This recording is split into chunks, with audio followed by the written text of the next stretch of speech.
inazidi kufika mbele ya mahakama hii leo kujibu kesi dhidi ya masuala hayo. Bila shaka ni taarifa tunaendelea kufuatilia kwa ukaribu zaidi, tutakuwa tunakuarifu kila litakalokuwa likijiri. Tukisonga mbele ni kwamba aliyekuwa naibu wa rais Rigathi Gachagua kwa mara nyingine amekosoa utawala wa Rais William Ruto kwa kile anachokidai kuwa kuzuka upya kwa magenge ya uhalifu yanayounga mkono na serikali.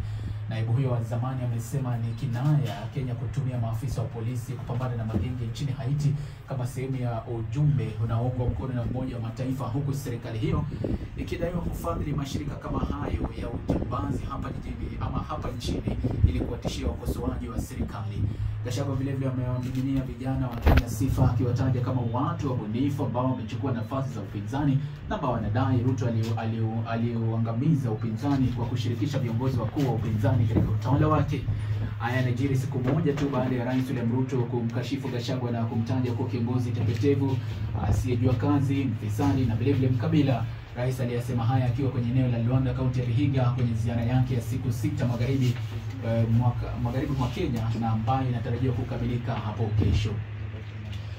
Wakati huo Gachagua pia amemsuta Rais William Ruto kwa madai ya kudhulumu waziri wa utumishi wa umma Justin Muturi kuhusiana na chuki yake mpya dhidi ya utawala wake.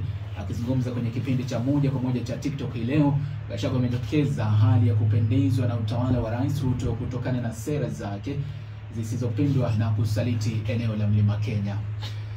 Tukisonga mbele ni kwamba vyuo vya ufundi katika kaunti ya Migori vimefungwa. Halmashauri ya vyuo vikuu nchini imefunga vyuo hivyo baada ya kukosa kuwafikia viwango hitajika, hatua ambayo imeacha zaidi ya wafanyikazi ama wanafunzi 180 bila kujua hatima yao. Afisa wa vyuo vya ufundi TVET Samuel Langat amesema vyuo hivyo cha Cambridge na Onfa vitasalia kufungwa hadi vikamilishe mchakato rasmi wa usajili wa serikali. Langat hata hivyo amesema wanafunzi wote walioathiriwa kuhamia katika taasisi zingine zilizojisajili ili kuendelea na masomo yao.